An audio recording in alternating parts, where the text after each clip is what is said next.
کہ اگر فجر کی جماعت کھڑی ہو تو کیا مسجد میں 2 رکعت سنت ادا کی جا سکتی ہے؟ اس بارے میں رہنمائی فرما دیں۔ جو شخص نماز فجر کے لیے ایسے وقت میں مسجد میں داخل ہوا کہ جماعت قائم تھی، جماعت کھڑی ہو چکی تھی، لیکن اس نے ابھی سنتیں ادا نہیں کی، تو اس بارے میں فقہ کرام یہ فرماتے ہیں کہ اگر اسے غالب گمان یہ ہے کہ میں سنتیں پڑھ لوں گا اور جماعت میں شامل ہو جاؤں گا، اگرچہ کہ مجھے التحیات میں ہی جماعت مل جائے گی، تو ایسی صورت میں اسے چاہیے کہ پہلے 2 سنتیں پڑھ لے اور پھر اس کے بعد جماعت میں شامل ہو جائے۔ اور سنتیں پڑھنے کے لیے اسے چاہیے کہ جس جگہ پر جماعت قائم ہے اس سے ہٹ کر دوسری جگہ پر یہ سنتیں ادا کرے۔ مثال کے طور پہ وقت ہو چکا تھا، گھر سے نکلنے لگا، تو اب پتہ ہے کہ ٹائم تو ہو چکا ہے، اب جماعت کھڑی ہو چکی ہوگی، تو اپنے گھر میں ہی 2 سنتیں پڑھ کر پھر اس کے بعد مسجد میں حاضر ہو جائیں اور جماعت میں آ کے شامل ہو جائیں۔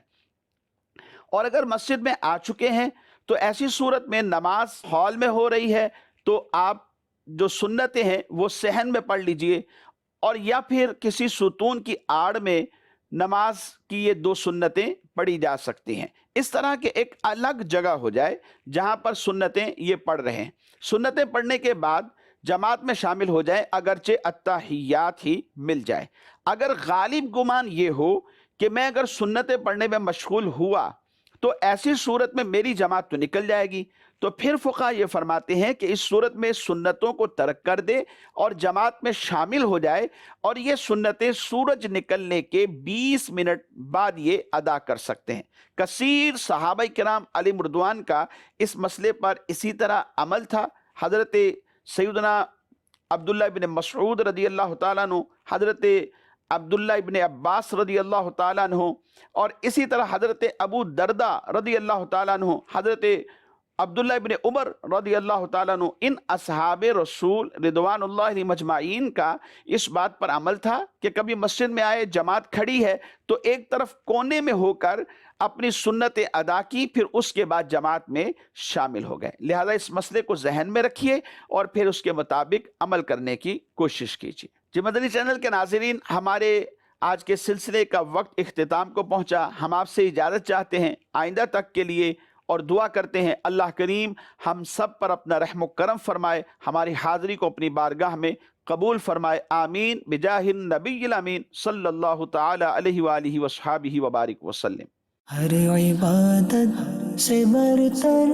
عبادت نماز، ساری دولت سے بڑھ کر ہے دولت نماز، ہر عبادت سے برتر عبادت نماز۔